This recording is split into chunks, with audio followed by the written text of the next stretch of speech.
Bismillahirrahmanirrahim. Assalamualaikum warahmatullahi wabarakatuh. Saya mau bercerita tentang kisah sahabat yang membuat Rasulullah berderai air mata, yakni Abu Dujanah. Abu Dujanah radhiyallahu an adalah sahabat Nabi dari kabilah Khazraj, wafat 632.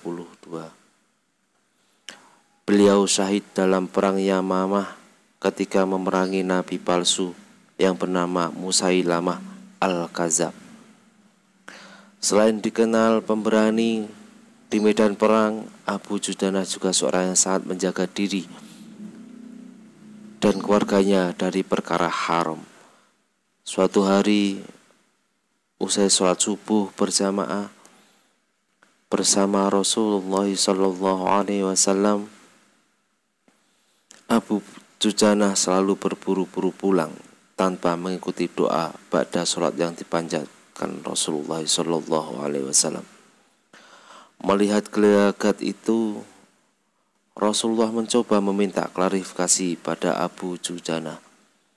Mengapa setiap kali kamu terburu-buru pulang dari jamaah subuh?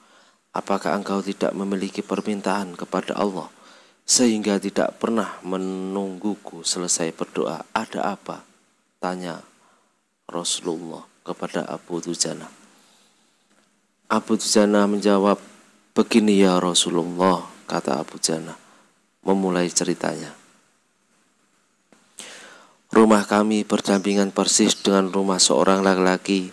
Di atas perkarangannya rumah milik tetangga kami ini terdapat satu pohon kurma yang menjulang tinggi. Dahannya menjuntai ke rumah kami.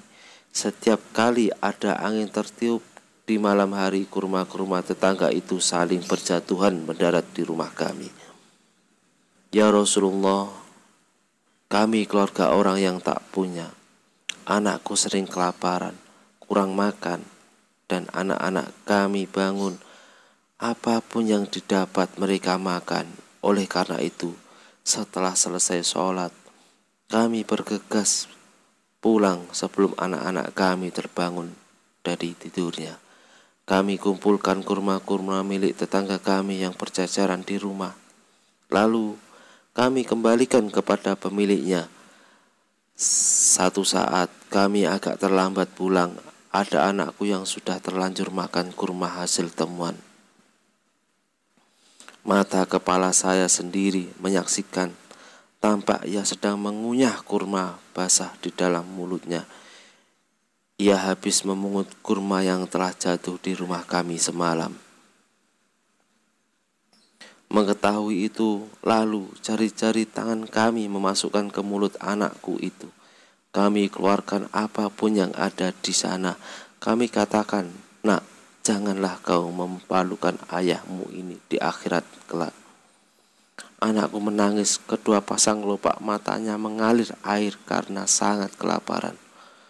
Wahai Rasulullah, kami katakan kembali kepada anakku itu, hingga nyawamu lepas pun aku tidak akan rela meninggalkan harta haram dalam perutmu.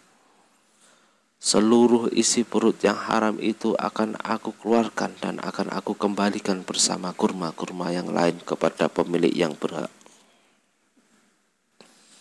Mendengar itu, mata Rasulullah SAW berkaca-kaca, butiran air mata mulianya berderai begitu deras sampai membasahi jubah Rasulullah SAW.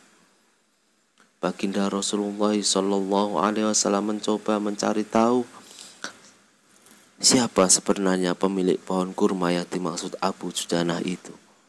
Abu Dujanah pun mengatakan bahwa pohon kurma itu milik seorang laki-laki yang munafik. Tanpa basa-basi, baginda Nabi mengundang pemilik pohon kurma.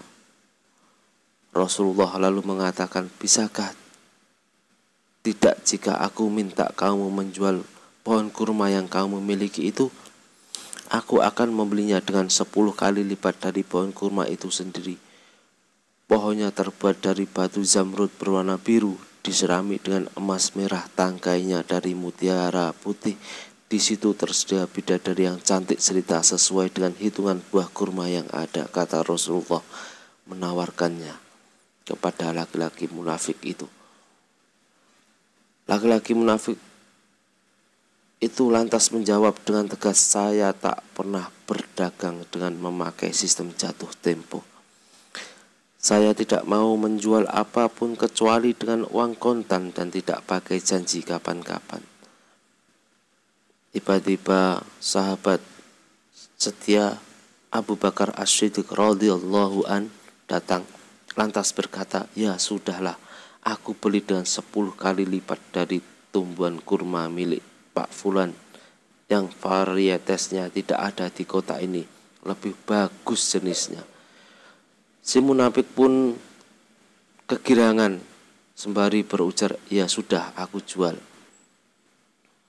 Abu Bakar menyahut, bagus, aku beli. Setelah sepakat, Abu Bakar langsung menyerahkan pohon kurma itu kepada Abu Dujana. Rasulullah sallallahu alaihi wasallam kemudian bersabda, hai Abu Bakar, aku yang menanggung gantinya untukmu. Mendengar sabda Nabi itu, Abu Bakar bergembira bukan main. Begitu pula Abu Dujana. Sedangkan si munafik berjalan mendatangi istrinya lalu mengisahkan kisah yang baru saja ia alami.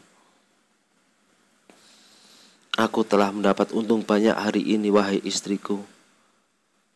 Aku dapat 10 pohon kurma yang lebih bagus, padahal kurma yang aku jual itu masih tetap berada di perkarangan rumahku. Aku tetap yang akan memakannya lebih dahulu dan buah-buahnya pun tidak akan pernah aku berikan kepada tetangga kita sedikit pun.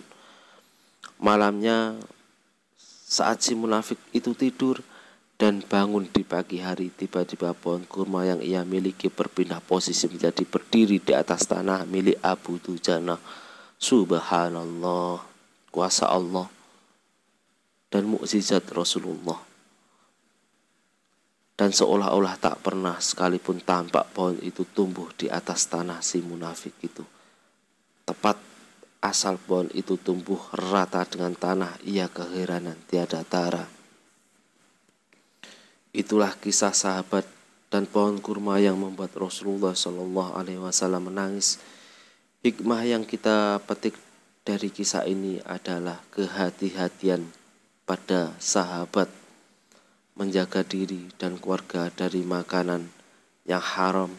Kemudian pohon kurma yang berpindah posisi itu adalah salah satu mukjizat Nabi Shallallahu Alaihi Wasallam yang langsung dirasakan oleh sahabat Abu Dujana. Begitulah kisah yang membuat Rasulullah meneteskan air mata. Semoga bermanfaat. Wassalamualaikum warahmatullahi wabarakatuh.